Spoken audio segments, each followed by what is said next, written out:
এমন কোনো বস্তু খাওয়া যা সাধারণত খাওয়া হয় না, যেমন কাঠ, লোহা, কাগজ, পাথর, মাটি, কয়লা ইত্যাদি।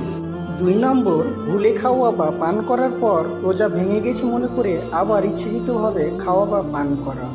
3 নম্বর, রোজা স্মরণ থাকা অবস্থায় অজুতে কুলি বা নাকে পানি দেওয়ার সময় ভেতরে পানি চলে গেলে। 4 নম্বর, জিহ্বা দিয়ে দাঁতের ফাঁক থেকে ছোলা পরিমাণ কোনো কিছু বের করে খেয়ে ফেললে। 5 নম্বর, কান বা নাক দিয়ে ওষুধ প্রবেশ করালে। 6 নম্বর, মুখ ভরে বমি করলে। 7 নম্বর, ভুলবশত কোনো কিছু খেয়ে রোজা ভেঙে গেছে ভেবে ইচ্ছে করে আরও কিছু খেলে। 8 নম্বর, ইফতারের সময় হয়েছে ভেবে সূর্যাস্তের আগে ইফতার করলে। 9 নম্বর, মেয়েদের মাসিক ও সন্তান প্রসবের পর ঋতুস্রাব। 10 নম্বর, প্রসব পায়খানার রাস্তা দিয়ে ওষুধ বা অন্য কিছু শরীরে প্রবেশ করালে। 11 নম্বর, বিড়ি, সিগারেট বা হুকা সেবন করা।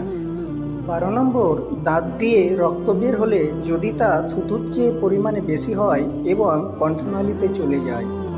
13 নম্বর, বৃষ্টির পানি মুখে পড়ার পর তা খেয়ে ফেললে।